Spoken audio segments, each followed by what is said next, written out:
Hello students, let's see the question. So the question says which of the following is conveyed by a simple balanced chemical equation. एक simple balanced chemical equation यानी जिस chemical equation balanced तो है लेकिन इसमें कोई additional information नहीं डाला गया है, तो ऐसे केमिकल इक्वेशन जो बैलेंस्ड है वहाँ से हम क्या इन्फॉर्मेशन पक्का पता करेंगे। यहाँ दिए गए ऑप्शन को पहले हम एनालाइज करते हैं। Heat changes during the reaction. देखो किसी एक रिएक्शन में हीट का चेंज हो सकता है। आपको पता है एक्सोथर्मिक एंड एंडोथर्मिक रिएक्शन होता है। मैं यहाँ पे एक एक्सोथर्मिक रिएक्शन को लिखती हूँ इक्वेशन के रूप में। तो ये रहा कार्बन के साथ ऑक्सीजन की रिएक्शन में कार्बन डाइऑक्साइड मिलने वाले हैं, तो ये बैलेंस्ड है ऑलरेडी। यहाँ आप देख सकते हो कि हीट एब्जॉर्ब हो रहा है या फिर इवॉल्व हो रहा है, इसका इंफॉर्मेशन नहीं मिलेगा from a simple balanced chemical equation. उसके लिए हमें अलग से हीट का नोटेशन देना पड़ेगा जो कि प्लस हीट, इस तरीके से प्रोडक्ट के साइड लिखे जाते हैं। तो सिंपल बैलेंस्ड इक्वेशन में से हमें हीट चेंज होता है या नहीं ये समझ में नहीं आएगा। Option A is incorrect. Temperature and pressure conditions affecting the reaction. तो ये रहा आपका simple balanced chemical equation. Temperature and pressure जो कंडीशन रिएक्शन को अफेक्ट कर सकता है उसको हम एरो के ऊपर या नीचे लिखते हैं, लेकिन वो भी एक एडिशनल इन्फॉर्मेशन है। सिंपल बैलेंस्ड केमिकल इक्वेशन में वो इन्फॉर्मेशन हमें नहीं मिलता है। B is also an incorrect option. Nature of the reaction, reversible और इरिवर्सिबल। अगर रिएक्शन रिवर्सिबल है तो यहाँ जो एरो है ना बच्चों, इसको हम बोथ वे लिखते हैं, यानी एक रिएक्टेंट की तरफ से प्रोडक्ट की तरफ भी और एक प्रोडक्ट से लेके रिएक्टेंट की तरफ। ठीक है, तो इसको हम रिवर्सिबल रिएक्शन समझाने के लिए यूज़ करते हैं।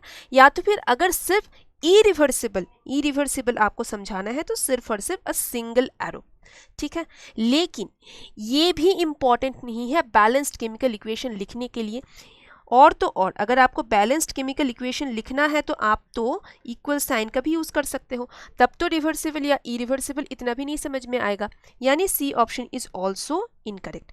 अब डी ऑप्शन को देखते हैं और समझते हैं। Amount of the reactants and products. देखो हम जो लॉ को इस्तेमाल करके, जो लॉ को दिमाग में रख के एक केमिकल रिएक्शन की इक्वेशन को बैलेंस करते हैं वो क्या है?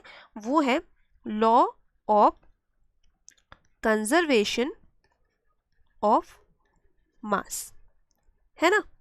तो यहाँ अगर मैं फिर से लिखती हूँ इस रिएक्शन को, आप देख सकते हो कि ये जो मास है रिएक्टेंट का कुल मिला के, that should be equal to the mass of the product in a balanced equation.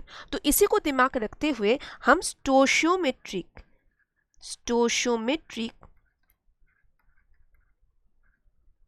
Coefficient लगाते हैं रिएक्टेंट एंड प्रोडक्ट के आगे।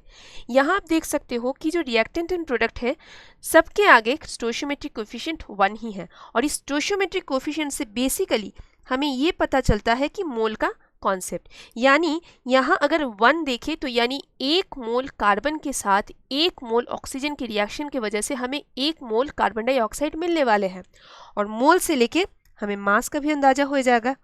तो यहाँ amount of the reactant and product हम डेफिनेटली पता कर सकते हैं from a simple balanced chemical equation जहाँ पे स्टोशियोमेट्रिक कोएफिशिएंट दिए गए हो। ठीक है, तो ये डी ऑप्शन जो है ये करेक्ट ऑप्शन है। आई होप कि ये आंसर समझने में आपको कोई डिफिकल्टी नहीं है। Thank you so much.